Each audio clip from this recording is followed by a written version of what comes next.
श्री कृष्ण जी कहते हैं, मकर संक्रांति की व्रत कथा सुनने से गरीबी दूर हो जाएगी। जय मां लक्ष्मी। मित्रों, आज की इस वीडियो में हम आप सभी को मकर संक्रांति की व्रत कथा सुनाने वाली हूँ। मित्रों, हमारे हिंदू धर्म में मकर संक्रांति एक विशाल त्योहार है। मित्रों, मकर संक्रांति के दिन भगवान सूर्य और भगवान शिव की पूजा की जाती है। मकर संक्रांति के दिन सूर्य देव की पूजा अर्चना करना बहुत शुभ माना जाता है। इस दिन सूर्य देव धनु राशि से निकलकर मकर राशि में प्रवेश करते हैं। इस दिन भगवान विष्णु की भी पूजा की जाती है। मकर संक्रांति के दिन भगवान शिव और माता पार्वती की विशेष पूजा की जाती है। मकर संक्रांति के दिन भगवान शिव की भी पूजा के लिए विशेष योग बनता है। मकर संक्रांति के दिन पूजा करने का तरीका: इस दिन सुबह जल्दी उठकर घर की सफाई करनी चाहिए। इसके बाद गंगा जल मिला पानी से स्नान करना चाहिए। नहाने के बाद तांबे के लोटे में अक्षत, फूल और काला तिल डालकर सूर्य देव को अर्घ देना चाहिए। इस दौरान सूर्य देव के मंत्रों का जाप करना चाहिए। मकर संक्रांति के दिन दान करने का भी विशेष महत्व होता है। मित्रों, चलिए अब हम आप सभी को मकर संक्रांति की एक पावन व्रत कथा सुनाते हैं। मित्रों, इस कथा को जो भी व्यक्ति सुन लेता है उसके घर में सदैव माता लक्ष्मी का वास होता है। और मित्रों, वीडियो को देखने से पहले अगर आप लोगों ने अभी तक वीडियो को लाइक नहीं किया है तो मित्रों वीडियो को लाइक कर देना, और लाइक करने के बाद हमारे वास्तु टिप्स 33 को सब्सक्राइब कर देना, और साथ में मित्रों कमेंट बॉक्स में जय मां लक्ष्मी अवश्य लिखें ताकि हमारे घर में माता लक्ष्मी का वास हो। तो चलिए मित्रों, आप सभी का ज़्यादा टाइम नष्ट ना करते हुए कथा को सुनाना प्रारंभ करती हूँ। मित्रों, एक बार की बात है, समुद्र की गहराइयों में स्थित कश्मीर सागर, वहाँ का दृश्य अत्यंत दिव्य और मनोहर था। कश्मीर सागर में लहरों के बीच में शेषनाग की शैया पर भगवान विष्णु सुकून से विराजमान थे। उनका नीलवर्ण शरीर दिव्य आभा बिखेर रहा था। उनके समीप माता लक्ष्मी उनके चरण दबाते हुए भगवान श्री हरि से बातें कर रही थी। चारों ओर दिव्य प्रकाश था और वातावरण में शांत संगीत की धुन गूंज रही थी। इसी बीच एक पावन पथ से आकाश मार्ग होते हुए भगवान श्री हरि के प्रिय वाहन गरुड़ देव जी पधारते हैं। तब भगवान विष्णु गरुड़ से पूछते हैं, क्या तुम्हारे भ्रमण में कोई अनहोनी घटी है? गरुड़ देव ने शीश झुकाकर भगवान विष्णु को प्रणाम किया और कहा, हे प्रभु, मैं अभी अभी पृथ्वी लोक से लौट कर आ रहा हूँ। पृथ्वी का भ्रमण करते हुए मैंने एक अत्यंत विचित्र दृश्य देखा।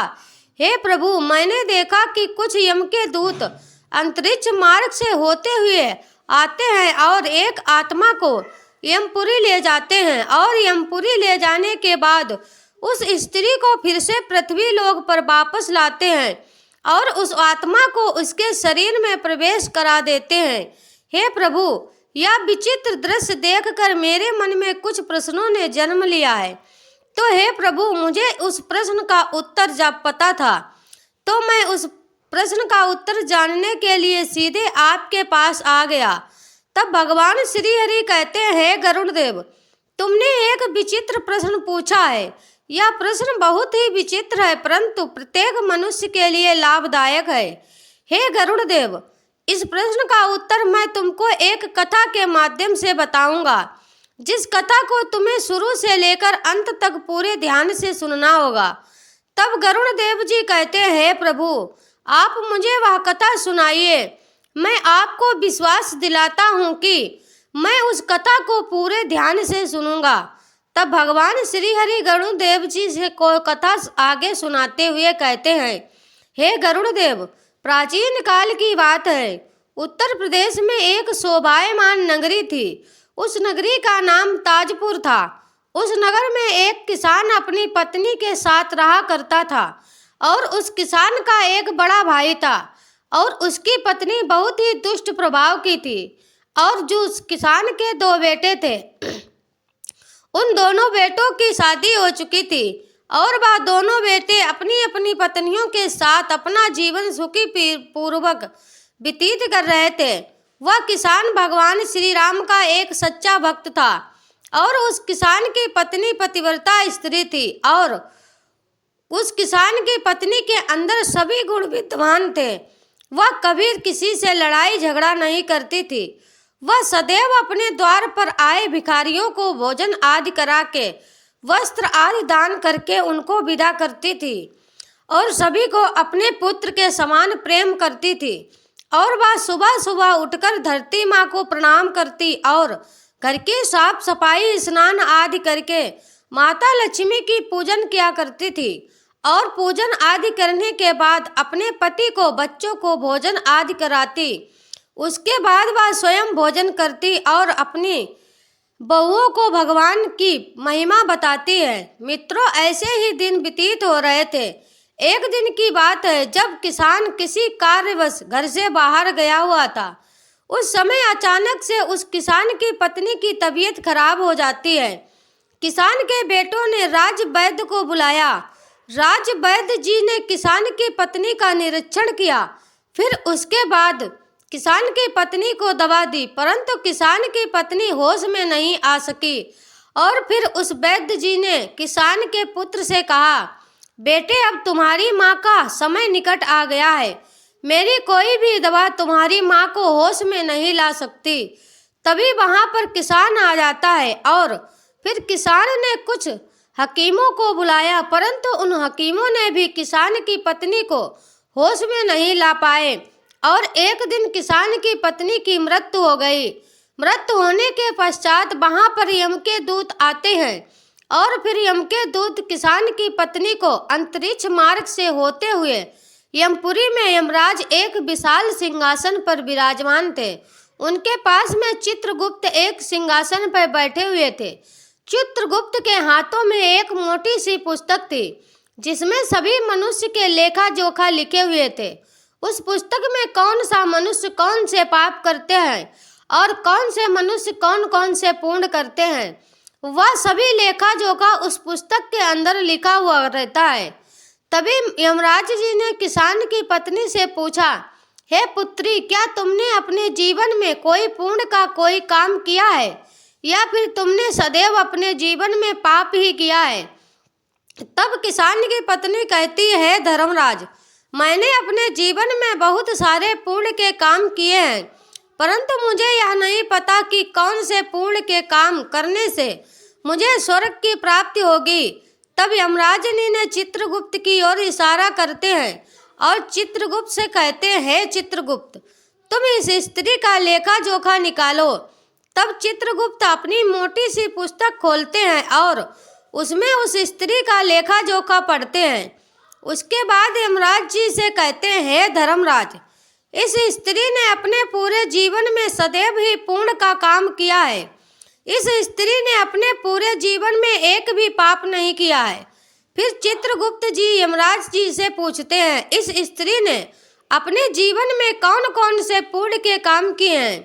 तब चित्रगुप्त यमराज को उस स्त्री के पुण्य के कार्य बताना शुरू करते हैं और कहते हैं, हे धर्मराज, इस स्त्री ने अपने जीवन में द्वार पर आए हुए भिखारियों को सदैव ही भोजन का दान आदि करके विदा किया करती थी और इसके द्वार पर कोई कुत्ता आ जाता था तो उसे बिना रोटी दिए उसे नहीं जाने देती थी और पक्षी आदि को दाने डालकर उनका पेट भरती थी और यह सुबह उठकर नित्य काम किया करती थी और सभी देवी देवताओं का पूजन किया करती थी।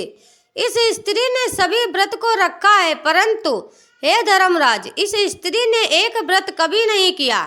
तब धर्मराज जी कहते हैं, हे चित्रगुप्त, जब इस स्त्री ने सभी व्रत को रखा था तो ऐसा कौन सा व्रत है जो उसने नहीं रखा? तब चित्रगुप्त जी कहते हैं, हे धर्मराज, इस स्त्री ने अपने जीवन में मकर संक्रांति का व्रत कभी भी नहीं किया। इतना कहकर धर्मराज उदास हो जाते हैं। तब किसान की पत्नी कहती है, प्रभु, आप उदास क्यों हो गए?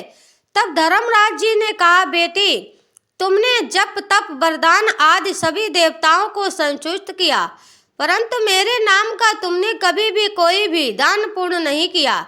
यह सुनकर उस किसान की पत्नी बोली, हे प्रभु, मुझे क्षमा करें, मैं आपके व्रत की उपासना की विधि नहीं जानती थी। कृपया करके आप मुझे अपने व्रत की विधि की उपासना बताएं। तब धर्मराज कहते हैं, देवी, अब अपने व्रत की उपासना बताने से क्या फायदा है। तब किसान की पत्नी कहती है, प्रभु, आप मुझे अपने व्रत की विधि बताएंगे तो मैं समस्त मनुष्य को आपकी कृपा का पात्र बांटने का अवसर प्राप्त होगा। तब धर्मराज जी कहते हैं, देवी, सूर्य भगवान के उत्तरायण में जाते ही मकर संक्रांति आती है, उसी दिन से मेरी पूजा शुरू करनी चाहिए। इस प्रकार साल भर मेरी कथा सुनने और मेरी पूजा आदि करके दान पुण्य देने से व्यक्ति सभी प्रकार के दुखों से मुक्त हो जाता है और फिर वह व्यक्ति मेरे पास आकर मैं उसे स्वर्ग भेजता हूँ और उस व्यक्ति को स्वर्ग की प्राप्ति होती है। तब वह किसान की पत्नी धर्मराज जी से प्रार्थना करती है कि हे प्रभु, यदि ऐसी बात है तो आप मुझे फिर से जीवित कर दें और मैं पूरे संसार में आपकी व्रत की विधि सभी को बताऊंगी। और जब पूरे संसार में आपकी व्रत की विधि फैल जाएगी तब आप मुझे अपने पास बुला लेना। आप अपने देवदूतों से छुड़वाकर फिर से संसार में वापस भेज दें। मैं आपकी कथा का प्रचार अवश्य करूंगी। किसान की पत्नी की प्रार्थना सुनकर यमराज जी ने उस स्त्री को फिर से धरती लोक जाने की स्वीकृति दे दी। फिर किसान की पत्नी के मृत्यु शरीर में प्राण वापस आ गए। फिर किसान के पुत्र कहते हैं, हमारी माता फिर से जीवित हो गई हैं। इसके बाद किसान की पत्नी ने अपने पति और पुत्रों को धर्मराज की सारी बातें बता दी। किसान की पत्नी ने अपने पति और पुत्रों के साथ मकर संक्रांति के दिन से पूरे विधि विधान से धन राशि की प्रतिदिन पूजा और कथा करना आरंभ कर दिया और साथ ही साथ दान पुण्य कर्म भी शुरू कर दिया। इस प्रकार किसान की पत्नी ने साल भर कथा सुनी और वह सभी सुखों को भोगने के बाद जब मृत्यु को प्राप्त हुई तो स्वर्ग में देवताओं ने किसान की पत्नी का आदर सत्कार किया और फिर उस किसान की पत्नी को स्वर्ग की प्राप्ति हुई और वह किसान की पत्नी देवताओं के साथ रहने लगी। तो प्रिय मित्रों, आप सभी को मकर संक्रांति के दिन धर्मराज की व्रत की कथा को सुनना होगा और आपको कथा के माध्यम से बताए गए नियमों के अनुसार आप व्रत का पालन करते हैं तो आपके घर में सदैव माता लक्ष्मी वास करेंगी और मित्रों, आपके घर से गरीबी दूर हो जाएगी और आपके घर में धन धान्य की प्राप्ति होगी। तो मित्रों, आप सभी को यह कथा कैसी लगी कमेंट बॉक्स में कमेंट करके जरूर बताएं। और मित्रों, आप लोगों ने वीडियो को लाइक नहीं किया है तो वीडियो को लाइक कर दीजिए और हमारे YouTube चैनल को सब्सक्राइब नहीं किया है तो YouTube चैनल को सब्सक्राइब करके बेल नोटिफिकेशन को ऑल कर सेलेक्ट कर दीजिएगा ताकि हमारे इस YouTube चैनल पर कोई भी पौराणिक कथा आए तो उसकी नोटिफिकेशन सबसे पहले आप तक पहुंच सके और आप सभी लोग सबसे पहले हमारी वीडियो देख सके। तो मित्रों, आप सभी को वीडियो को यहाँ तक देखने के लिए दिल से धन्यवाद। मिलते हैं और किसी पौराणिक कथा के साथ, तब तक के लिए बाय बाय। राधे राधे। जय श्री कृष्णा, जय श्री राधे।